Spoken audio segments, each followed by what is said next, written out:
अस्सलामुअलैकुम। अब देखिए इस वीडियो से हम लोग अपना वेक्टर कैलकुलस के टॉपिक्स को स्टार्ट कर रहे हैं। सबसे पहले ये हमारे पास फार्मूलाज हैं, आपको सिर्फ ये फार्मूलाज जो हैं उनको याद करना है। इसके अलावा आपको जो है ना डेरिवेटिव लेना आना चाहिए। ठीक है, तो आपका ये टॉपिक जो है बिल्कुल आसान है, इसमें कुछ भी नई चीज़ नहीं है, सिर्फ फार्मूलाज हैं।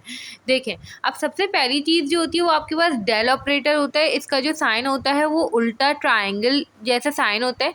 अगर हम 2D में बात करें तो ये हमारे पास होता है डाबा ओवर का डाबा एक्स आई प्लस का डाबा ओवर का डाबा वाई जे। ठीक है, इसी तरीके से अगर हम 3D में बात करें तो के वाला कंपोनेंट भी आ जाता है। और अगर हम के डायमेंशन में बात करें, के डी में बात करें, तो फिर हमें पता है ये हमने जो फॉर्म लिख दिया डाबा पॉन डाबा एक्स 1 कह दिया, डाबा पॉन डाबा वाई की जगह डाबा पॉन डाबा एक्स 2 कह दिया, ताकि वो आगे आगे तक चले। कहाँ तक? डाबा पॉन डाबा एक्स के तक चले। ठीक है, और इसी तरीके से वो हमारे पास पहला जो है वो I1 हो गया, दूसरा जे की जगह I2 कह दिया, वो कहाँ तक जाएगा? आई के तक जाएगा। तो ये के डायमेंशन में लिखने के लिए हमारे पास फॉर्मूला है। मतलब जितना भी 2D हो, 3D हो, 4D हो, कुछ भी हो, तो वो हमारे पास क्या होता है, डेल ऑपरेटर को हम उसमें लिख सकते हैं। ठीक है, अब अगर फॉर एग्जांपल आपको किसी भी वेक्टर का कर्ल निकालने को कहा जाए, ठीक है, तो फॉर एग्जांपल मेरे पास एक वेक्टर है एफ, ठीक है, एक्स वाई जेड, मतलब कि आपके पास तीन जो है कंपोनेंट्स है, F1i प्लस का F2j प्लस का F3 के। ठीक है, तो इसका जो कर्ल होता है वो क्या होता है, हम लोग जो है ना क्रॉस प्रोडक्ट ले रहे होते हैं डेल ऑपरेटर और एफ का आपस में।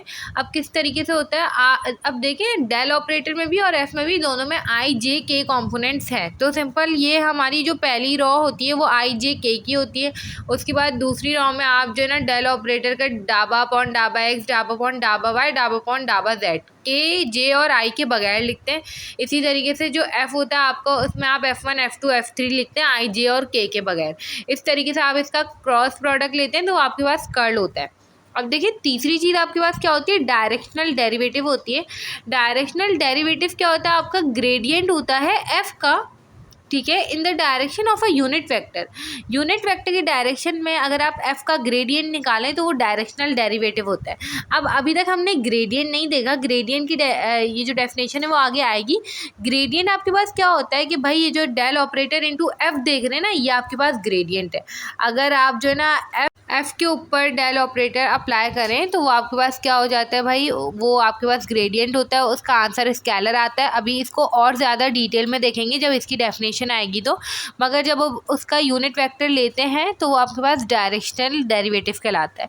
अब नाम से भी जाहिर है डायरेक्शन, ठीक है, तो आपके पास जो है ना उसका यूनिट वेक्टर हो जाएगा। सिंपल इसका फॉर्मूला बस ध्यान में रखें, एन और इसके ऊपर छोटी सी कैप, मतलब यूनिट वेक्टर इनटू ग्रेडियंट। ठीक है, अब देखें जो इसके बाद वाली चीज़ है वो आपके पास डाइवर्जेंस।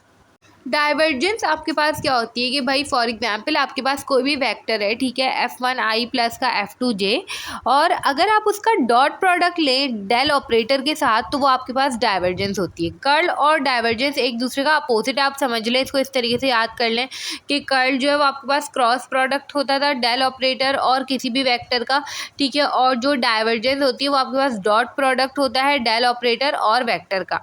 ठीक है, और सिंपल आपके पास जो है ना ये सॉल्व हो जाता है। जो आपके पास आखिरी चीज़ है वो है ग्रेडियंट।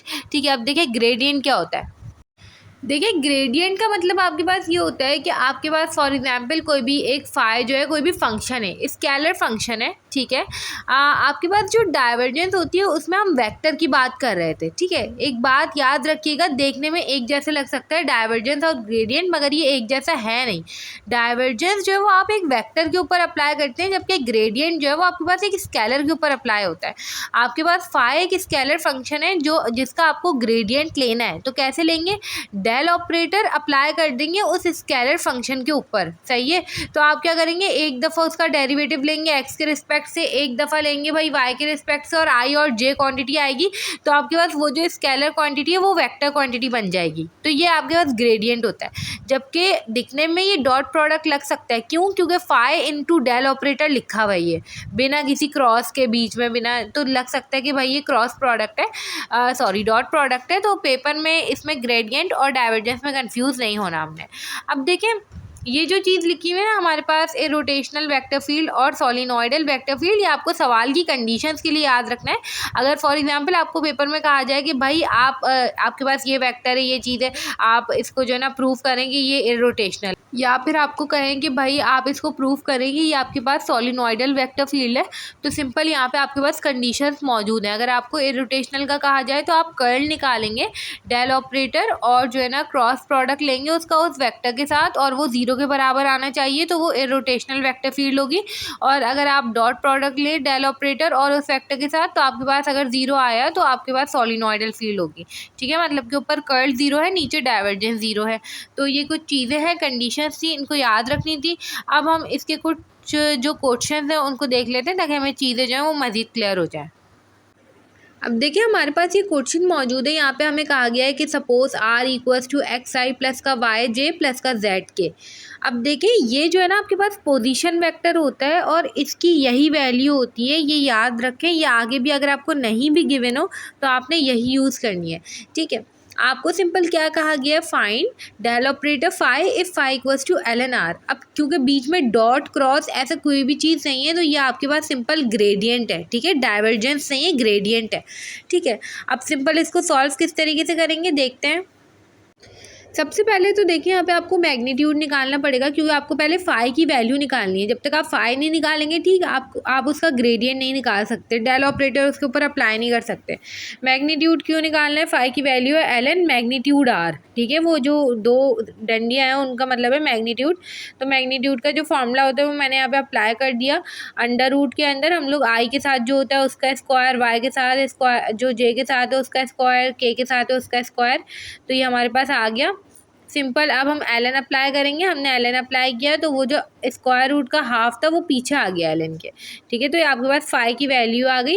अब मैं यहाँ पे डेल ऑपरेटर की वैल्यू लिख रही हूँ 3D के लिए, क्योंकि आपके पास जो है ना 3 कॉम्पोनेंट्स थे आई जे के। ठीक है, तो सिंपल क्या हो जाएगा, ये भी के तक जाएगा, और जो हमारे पास फाई की वैल्यू आई है वो लिख दे half L N x square plus y square plus z square. यहाँ पे सिंपल मैथ्स हुई है, आपको सिर्फ फॉर्मूलाज अप्लाई करने हैं, बस पता होना चाहिए अप्लाई क्या करना है। जैसे यहाँ पे ये पता होना चाहिए था कि ग्रेडियंट निकाल रहे हैं, डाइवर्जेंस नहीं निकाल रहे, कहीं ऐसा ना हो आप उसको डॉट प्रोडक्ट लेना शुरू कर दें। ठीक है, आपने सिंपल क्या किया। अच्छा एक चीज़, अगर आपको ये नहीं भी पता कि भाई ग्रेडियंट निकालने या डाइवर्जेंस निकालने, तो मैंने आपको एक बात बताई थी, जो ग्रेडियंट होता है उसके लिए आपको स्केलर क्वांटिटी गिवन होती है, और जो आपके पास डाइवर्जेंस होता है उसके लिए वेक्टर क्वांटिटी। अब फाई जो है वो वेक्टर नहीं आया, आई जे के मौजूद नहीं था उसमें, तो इसलिए आपके पास यहाँ पे ग्रेडियंट निकलेगा। ठीक है, अब सिंपल क्या करना है आपने, ये जो half L N x square plus y square plus z square है, इस पूरे को एक दफ़ा हम लोग एक्स के रिस्पेक्ट से पूरे के ऊपर डाबा पॉइंट डाबा एक्स अप्लाई करेंगे। ठीक है, फिर पूरे के ऊपर डाबा पॉइंट डाबा वाई अप्लाई करेंगे, फिर पूरे के ऊपर डाबा पॉइंट डाबा जेड अप्लाई करेंगे, तो आपके पास ये तीनों आंसर्स आ जाएंगे। और क्योंकि डाबा पॉइंट डाबा एक्स जब आपने अप्लाई किया पूरे के ऊपर, तो वो आई तो उसके साथ आएगा ही। ठीक है, इसी तरीके से जे और इसी तरीके से के। सिंपल आपने मैथ्स की तरह सॉल्व किया है, इसको सॉल्व कर लें। 2 यहाँ से कॉमन निकाल लें, बाहर कैंसिल हो जाएगा नीचे वाले 2 से, ये पूरी चीज़ आ जाएगी। अब देखिए सिंपल इसका जो है ना एलसीएम लेंगे, तो आपके पास एक्स आई प्लस का वाई जे प्लस का जेड के, और नीचे एलसीएम आपने लिया होगा तो x square plus y square plus z square.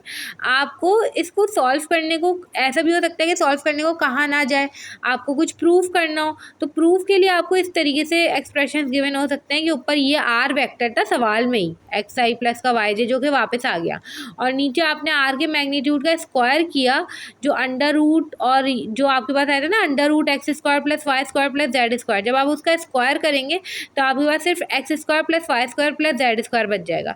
तो आप नीचे आर के मैग्नीट्यूड का स्क्वायर भी लिख सकते हैं। इस तरीके से करके हमारे पास इसका यह आंसर आया है। इस फॉर्म तक पहुंचाना बेहतर होता है। ठीक है, वैसे भी अगर पेपर में आए तो ऐसे भी आ सकता है कि आपको प्रूफ करने को दें। तो अब हम इसका दूसरा पार्ट देख लेते हैं। अच्छा अब देखिए ये दूसरा क्वेश्चन आपके पास मौजूद है, इसी का दूसरा पार्ट है, मतलब कि आर वेक्टर आपके पास वही है, आपको वही चीज़ निकालनी है, ग्रेडियंट। ठीक है, अब सिंपल आपके पास फाई की वैल्यू चेंज कर दी है 1/r, और ये जो आर है ये आपके पास मैग्नीट्यूड है। ठीक है, इसके आसपास 2 डंडियाँ सपोज कर लें खुद से। ठीक है, और अगर नहीं करें तो ये हमारे पास सिंपल जो है ना बोल्ड नहीं लिखा हुआ, सिंपल लिखा हुआ है, तो मतलब इसका मतलब मैग्नीट्यूड ही होता है। ठीक है, तो सिंपल क्या हो जाएगा, नीचे वही मैग्नीट्यूड आ जाएगा आपके पास, under root x square plus y square plus z square, under root की जगह सिर्फ हाफ पावर लगा दिए। ठीक है, अब हम लोग वही अप्लाई करेंगे। सिंपल ये जो ऊपर हाफ है इसको ऊपर ले जाएंगे और माइनस हाफ हो जाएगा ये। ठीक है, फिर पूरे के ऊपर जो है ना डिफ्रेंसिएशन अप्लाई करेंगे जैसे कि वो हमें आती है, x square plus y square plus z square, और वो हाफ ऊपर आके माइनस हाफ हो गया। अब इस पूरे एक्सप्रेशन को, ये x square plus y square plus z square, एक दफ़ा डाबा ओवर डाबा एक्स के लिए एक्स के रिस्पेक्ट से डिफ्रेंशिएट करेंगे, फिर उस टर्म के साथ आई भी आएगा, फिर प्लस लगाएंगे, फिर पूरे को वाई के रिस्पेक्ट से डिफ्रेंशिएट करेंगे, फिर उस टर्म के साथ जे भी आएगा, फिर प्लस लगाएंगे, फिर पूरे को जेड के लिहाज से डिफ्रेंशिएट करेंगे, फिर हमारे पास के भी आएगा उस टर्म के साथ। तो ये मैं यहाँ पे लिख रही हूँ, 2-3 स्टेप्स थे वही जो सिंपल हमें डिफ्रेंसिएशन आती है। ठीक है, सिंपल ये आंसर आ जाएगा आपके पास। अब इसको आपने जो है ना सही फॉर्म में लाना है, तो ऊपर हमारे पास पता है माइनस और वो पूरा आर पोजीशन वेक्टर लिखा हुआ है। इसी तरीके से यहाँ पे देखें 1/2 जब आपके पास क्या आता, इस पूरी चीज़ के ऊपर 1/2 ये आपका मैग्नीट्यूड था, तो मैग्नीट्यूड यहाँ पे लिख दिया सिंपल, और उसके ऊपर 3 पावर आ गई क्योंकि 3/2 लिखा हुआ था, 3 को आपने अलग कर दिया। ठीक है, तो मैग्नीट्यूड को शो करने के लिए यहाँ पे 2 डंडियाँ भी इस तरीके से लगा सकते हैं। तो इस तरीके से हमारे पास ये वाला जो क्वेश्चन है ये सॉल्व हो गया है। अब हम इसका नेक्स्ट क्वेश्चन जो है वो देख लेते हैं। अब देखिए ये आपके पास क्वेश्चन मौजूद है, find a normal vector to the surface. Normal vector निकालना है आपने एक सरफेस पर एट द पॉइंट गिवन है आपको एक बात पता है, हमने वेक्टर वाली चीज़ एक ही जब डेफिनेशंस पढ़ रहे थे तो एक ही जगह थी, यूनिट नॉर्मल वेक्टर या फिर जिसे यूनिट वेक्टर कहते हैं, जो था हमारे पास डायरेक्शनल डेरिवेटिव। ठीक है, तो सिंपल या तो आपको साफ लफ्ज़ों में ये भी कह सकते हैं कि भाई ये फंक्शन है, ये आपके पास चीज़ है, इसका डायरेक्शनल डेरिवेटिव निकालें, या फिर क्या पता आपको ना कहा जाए, आपको यूनिट नॉर्मल कहा जाए, यूनिट वेक्टर कहा जाए, कुछ भी कह सकते हैं। तो सिंपल आपको पता है डायरेक्शनल डेरिवेटिव के लिए आप क्या करते हैं भाई, सबसे पहले आपके पास फाई इंटू डेल ऑपरेटर होता है। ठीक है, मतलब कि पहले ग्रेडियंट निकालते हैं और फिर उसका यूनिट वेक्टर निकालते हैं। ये हमने उसकी डेफिनेशन में ही पढ़ा था, ग्रेडियंट का यूनिट वेक्टर निकालते हैं, वो होता है डायरेक्शनल डेरिवेटिव। तो पहले ग्रेडियंट निकालना होगा, ग्रेडियंट निकालने का हमने तरीका अभी देखा है किस तरीके से निकालते हैं भाई, डेल ऑपरेटर लिखेंगे, उसके बाद फाई का पूरा फंक्शन लिखेंगे, और फिर वही तरीका पूरा जो है ना, एक दफ़ा उसको एक्स के रिस्पेक्ट से, एक दफ़ा वाई के रिस्पेक्ट से डिफ्रेंशिएट किया, एक दफ़ा जेड के रिस्पेक्ट से किया। ठीक है, सिंपल क्या हो जाएगा, आई जे के की टर्म तो रहेगी, जब आपने एक्स के रिस्पेक्ट से किया था तो आई की रहेगी, फिर जे की रहेगी, फिर के की रहेगी, फिर आपने सारे पॉइंट्स जो है वो पुट कर दिए, आपके पास ग्रेडियंट निकल के आ गया। अब इस ग्रेडियंट का यूनिट नॉर्मल वेक्टर निकालना है, तो यूनिट नॉर्मल वेक्टर किस तरीके से निकालते हैं भाई, हम वेक्टर ऊपर आता है न्यूमरेटर में और नीचे डिनोमिनेटर में मैग्नीट्यूड आता है, या फिर जिसे हम डिटर्मिनेंट भी कहते हैं, ए वेक्टर अपॉन ए डिटर्मिनेंट, इस तरीके से हम पढ़ते रहे यूनिट वेक्टर का फॉर्मूला। तो ये हमारे पास यूनिट नॉर्मल वेक्टर आ जाएगा। ग्रेडियंट का आप सिंपल ग्रेडियंट निकाला, फिर आप उसका यूनिट नॉर्मल निकाल रहे हैं। ठीक है, तो ये सॉल्व हो जाएगा और हमारे पास एक वेक्टर आएगा। अब देखें, अगर आपसे सवाल में ये कहा जाता ना कि आप क्या करें, यूनिट नॉर्मल निकालें जो कि अपोजिट हो गिवन सरफेस के, या फिर अपोजिट हो गिवन वेक्टर के, तो आपने सिंपल क्या करना है, जो आपके पास अभी वेक्टर निकल के आ रहा है ना सॉल्व होके, ठीक है, यूनिट वेक्टर जो सॉल्व होके आ रहा है, इसकी आपने साइन अपोजिट कर देनी है सारी टर्म्स की। ये हो जाएगा plus i/3 minus 2/3j minus 2/3 के, अगर आपको कहा जाता अपोजिट निकालना है आपने। ठीक है, वरना तो आपके पास यही आंसर होगा। तो अब हम इसका जो नेक्स्ट क्वेश्चन है वो देख लेते हैं। अब देखिए यहाँ पर आपको क्या कहा गया, find the directional derivative of phi. अब यहाँ पे डायरेक्ट इन्होंने बता दिया कि भाई अब हम डायरेक्ट साफ लफ्ज़ों में बता रहे हैं डायरेक्शनल डेरिवेटिव ही निकालना है। ठीक है, और आपको फाई की वैल्यू गिवन है at point in the direction of, direction आपको डायरेक्शन के लिए अलग वेक्टर गिवन है। अब ये देखें कैसे होगा, सिंपल सबसे पहले काम तो आपने वही करना है, फाई इंटू जो आपका डेल ऑपरेटर है।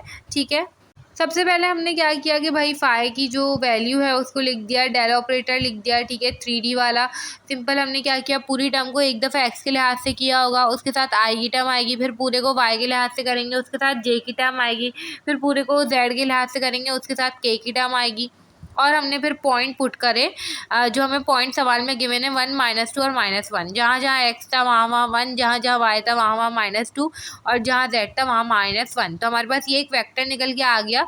ठीक है, मतलब कि ये हमने अभी क्या निकाला है, ग्रेडियंट निकाला है। ठीक है, अब हम क्या करते थे, डायरेक्शनल डेरिवेटिव निकालते थे, इसी ग्रेडियंट का यूनिट वेक्टर ले लिया करते थे, ठीक है। मगर हमें यहाँ पे यूनिट वेक्टर मतलब डायरेक्शन जो है वो उसके लिए अलग वेक्टर गिवन है, ठीक है। तो सिंपल आपको क्या करना पड़ेगा, वो जो अलग वेक्टर गिवन है ना डायरेक्शन के लिए, आपको उसका यूनिट वेक्टर निकालना है, ठीक है। यूनिट वेक्टर पहले उसी का निकला करता था अगर सिंपल आपके पास डायरेक्शन जो है वो सरफेस के हिसाब से दी हुई हो। अब यहाँ पे सरफेस के हिसाब से नहीं है बल्कि कोई और डायरेक्शन गिवन है, तो आपने यूनिट वेक्टर जो है उसी का निकालना है। तो सिंपल इसी तरीके से करेंगे हम। और क्या करेंगे, जो आपके पास phi into del operator into A कर देंगे, ये जो यूनिट वेक्टर गिवन है ना, मतलब कि दोनों को डॉट प्रोडक्ट करा देंगे आपस में, जो कि फॉर्मूला भी हमने पढ़ा था। सिंपल क्या हो जाएगा, डॉट प्रोडक्ट कराएंगे, आई इंटू आई 1 होता है, जे इंटू जे 1 होता है, के इंटू के 1 होता है। तो आपके पास जो फाइनल आंसर आएगा वो एक स्केलर नंबर होगा, ठीक है। तो इसको सॉल्व करेंगे और हमारे पास आंसर आ जाएगा 37/3। तो इस तरीके से करके जो है ना ये आपके पास सॉल्व हो जाएगा। तो हमने दो क्वेश्चन देखे, एक में हमारे पास क्या था भाई, एक में हमारे पास था कि भाई हमने जिसमें सरफेस के हिसाब से ही, सरफेस की डायरेक्शन के हिसाब से ही निकाला था डायरेक्शनल डेरिवेटिव। और अभी जो हमने क्वेश्चन देखा है इसमें हम लोग क्या कर रहे हैं, इसमें हम लोग बिना जो डायरेक्शन जो है वो अलग से गिवन है, ठीक है, और उसके हिसाब से निकाल रहे हैं। तो ये चीज़ आपने ध्यान में रखनी है, ठीक है। तो अब हम इसके जो और बाकी के क्वेश्चन हैं वो देख लेते हैं। अब देखिए सिंपल आपके पास ये क्वेश्चन गिवन है, show that a equals to पूरा वेक्टर गिवन है, ठीक है। आई जे के अलग अलग जो है ना, आई के साथ कोई फंक्शन है, जे के साथ फंक्शन है, के साथ फंक्शन है, इज़ नॉट सॉलिनॉइड, ठीक है। सॉलिनॉइड की कंडीशन आपको यहाँ पे यूज़ करनी पड़ेगी, but B equals to function into A, ठीक है, इस सॉलिनॉइडल। अब देखें सॉल्व किस तरीके से करना है। सबसे पहले तो सॉलिनॉइड की कंडीशन आपको याद होनी चाहिए, कंडीशन याद है तो कोई मसले की बात ही नहीं है। आपके पास क्या होता है भाई, डेल ऑपरेटर उसका डॉट प्रोडक्ट इनटू ए, ठीक है, ये आपके पास कंडीशन होती है। अब डॉट प्रोडक्ट और वो जो आप ग्रेडियंट लेते थे उसमें फ़र्क क्या होता था, ग्रेडियंट में आप क्या करते थे, पूरे फंक्शन को, पूरा फंक्शन, ठीक है, उसको डिफ्रेंसिएशन लेते थे, ठीक है, एक दफ़ा एक्स के लिहाज से, वाई के लिहाज से। अब इसमें सिंपल क्या करेंगे, देखिए दोनों चीज़ें वेक्टर हैं, डेल ऑपरेटर भी वेक्टर है और ये जो आपके पास ए मौजूद है ना ये भी वेक्टर है, ठीक है। तो हम क्या करेंगे, सिंपल जो डाबा ओवर डाबा अपॉन डाबा एक्स आई जो है उसको आई कॉम्पोनेंट के साथ मल्टीप्लाई करवाएंगे ए के, ठीक है। देखिए मैं आई वाला पूरा लिख रही हूँ, उसके साथ आई भी लिख रही हूँ, ये आई इंटू आई 1 हो जाएगा, ये ख़त्म हो जाएगा यहाँ से। इसी तरीके से प्लस बीच में साइन लगाएंगे और हमारे पास डाबा अपॉन डाबा, जो हमारे पास डेल ऑपरेटर का सेकंड जो टर्म थी उसको ए वेक्टर की सेकंड टर्म के साथ मल्टीप्लाई कराएंगे। इसी तरीके से जो डेल ऑपरेटर की थर्ड टर्म थी वो ए वेक्टर की थर्ड टर्म के साथ मल्टीप्लाई हो जाएगी। तो ये हमारे पास क्या हो जाएगा, सिंपल सॉल्व हो जाएगा। अब देखें ये मैं यहाँ पे लिख देती हूँ, इस तरीके से हो गया। अब देखिए यहाँ पे आई इंटू आई, जे इंटू जे और के इंटू के तो 1 हो जाएगा, एक पूरी इक्वेशन आ जाएगी यहाँ पे, जो कि हो जाएगी हमारे पास 4x प्लस का 8y स्क्वायर जेड प्लस का 3x क्यूब माइनस का 3x minus 8y square Z, ठीक है, माइनस का 2x क्यूब। तो ये हमारे पास पूरी इक्वेशन आ गई यहाँ पे। अब इस इक्वेशन को थोड़ा सा देखते हैं कौन कौन सी टर्म जो है वो हट रही है। इसको 0 होना चाहिए सॉलिनॉइड होने के लिए, मगर यहाँ पे देखें तो सिर्फ एक ही टर्म कैंसिल हो रही है, बाकी कोई टर्म जो है वो कैंसिल नहीं हुई। तो ये जो हमारे पास कंडीशन है ये फेल हो गई, ठीक है। तो ये नॉट सॉलिनॉइड है, मतलब कि जो सवाल में कहा गया था कि भाई ए वेक्टर जो है वो सॉलिनॉइड नहीं होगा, तो ये बिल्कुल ठीक बात है। मगर क्या होना चाहिए, b equals to x y z square into A, ये सॉलिनॉइड होना चाहिए, ठीक है। तो सिंपल क्या करना है आपने सबसे पहले तो ये जो पूरी टर्म है इसको ए वेक्टर से मल्टीप्लाई कराना है, एक्स वाई जेड स्क्वायर को, ठीक है। इसको ए वेक्टर से मल्टीप्लाई कराएंगे, आप अपना बी वेक्टर निकालेंगे, उसके साथ भी बिल्कुल यही काम करेंगे जो ए के साथ किया है, सॉलिनॉइड की कंडीशन चेक करेंगे और वो आपके पास प्रूफ होना चाहिए, ठीक है। अब देखिए मैंने यहाँ पे सिंपल ये लिख दिया है, बी वेक्टर के साथ हमने वही सारा काम किया है जो मैंने आपको बताया है। एक्स वाई जेड स्क्वायर को सबसे पहले तो ए वेक्टर के पूरी टर्म के साथ मल्टीप्लाई कराया है, ठीक है। तीनों आई वाले के साथ जो कंपोनेंट मौजूद था उसके पूरे टर्म के साथ x y z square multiply कराया है, ठीक है। फिर जे वाली टर्म के साथ, के वाली टर्म के साथ, तो आपके पास एक बी वेक्टर आ गया पहले तो। फिर उसके साथ वही सारा काम किया है, डेल ऑपरेटर इंटू बी, ठीक है। तो आपके पास प्रूव हो गया है, ये आपके पास 0 के बराबर आ जाएगा। तो इस तरीके से करके हमारे पास ये क्वेश्चन जो है सॉल्व हो गया। अब हम एक और क्वेश्चन देख लेते हैं। सिर्फ कंडीशन याद करनी थी आपको यहाँ पे कि यहाँ पे काम क्या करना है, ठीक है। अब देखिए सिंपल हमारे पास एक और क्वेश्चन मौजूद है यहाँ पे। जिस तरीके से पिछले सवाल में आपको सोलिनॉइड चेक करना था, यहाँ पे आपको इरोटेशनल चेक करना है कि जो ए वेक्टर है आपके पास इरोटेशनल है या नहीं है, ठीक है। अब सिंपल आपने क्या किया, इरोटेशनल के लिए हमें कर्ल चेक करना पड़ता है। कर्ल जो है वो 0 के बराबर आना चाहिए, मतलब डेल ऑपरेटर का क्रॉस प्रोडक्ट उस वेक्टर के साथ। तो मैंने यहाँ पे वही काम किया है जैसे हमने कर्ल में पढ़ा था। आई जे के लिखे है ऊपर, डेल ऑपरेटर के सारे कॉम्पोनेंट्स लिखे, डाबा अपॉन डाबा एक्स, डाबा अपॉन डाबा वाई, डाबा अपॉन डाबा जेड।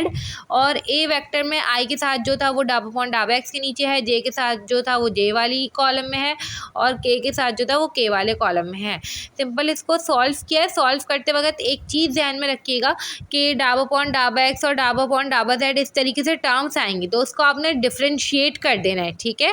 तो डिफ्रेंशिएट कर देंगे, ये सारा कुछ सॉल्व हो जाएगा, आखिर में आपके पास 0 आ जाएगा, ठीक है। सिंपल मैथ्स यहाँ पे कुछ भी नहीं था, सिर्फ एक फॉर्मूला यूज़ करना था जो कि मुझे आपको बताना था। तो इस तरीके से हमारे पास ये वाला क्वेश्चन भी सॉल्व हो गया है। और यहाँ पर हमारे जितने वेक्टर कैलकुलस के जो बेसिक क्वेश्चंस थे वो ख़त्म हो गया। सारे फॉर्मूलाज वगैरह जो हैं वो हमने देख लिए। नेक्स्ट वीडियो से हम लोग लाइन इंटीग्रल और पैरामीटराइजेशन स्टार्ट करेंगे।